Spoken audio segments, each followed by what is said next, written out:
Welcome to Dhaka delights, নতুন একটা delightful video নিয়ে। আজকে আমরা পাস্তা রান্না করব। এটা ইতালি এবং বাংলাদেশের রেসিপির ফিউশন হবে, কারণ আমাদের মতো স্পাইসি লাভারদের টেস্ট বারে ইতালিয়ান সাদামাটা মশলাবিহীন রেসিপি ভালো লাগবে না। পাস্তা তৈরি করতে লাগবে 1 কাপ পাস্তা, আদা বাটা, রসুন বাটা, ম্যাজিক মশলা, টমেটো সস, পেঁয়াজ কুচি, মরিচ কুচি আর নিয়েছি মুরগির মাংস ছোট ছোট টুকরো করে। চলুন তাহলে এবার শুরু করা যাক।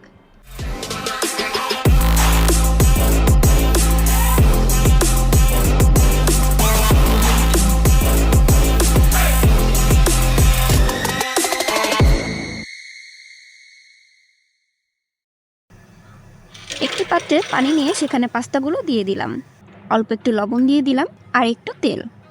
এবার একটু ভালোভাবে নেড়ে দিলাম।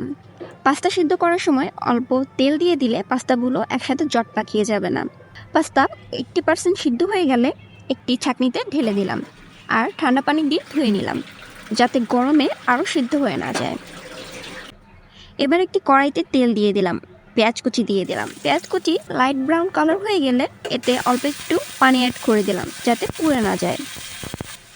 এবার এর মধ্যে আদা ও রসুন বাটা দিয়ে নেড়ে নিচ্ছি।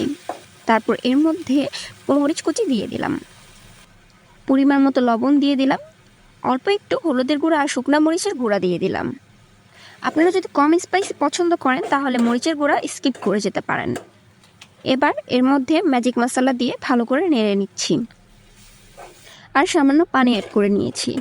এখন এর মধ্যে মাংসের টুকরোগুলো দিয়ে মশলার সাথে কষিয়ে ঢাকনা দিয়ে দিলাম। 5 মিনিট পর ঢাকনা খুলে দিতে হবে। এ পর্যায়ে একটু ভালোভাবে নেড়ে সিদ্ধ করে রাখা পাস্তা দিয়ে দিলাম। পাস্তাগুলো মাংস এবং মশলার সাথে নেড়ে মিশিয়ে এরপর এর মধ্যে পরিমাণ মতো টমেটো সস দিয়ে 2 মিনিট মতো সব কিছু ভালোভাবে মিশিয়ে রান্না করে নিলাম। ব্যাস, খুব সহজেই তৈরি হয়ে গেল চিকেন পাস্তা।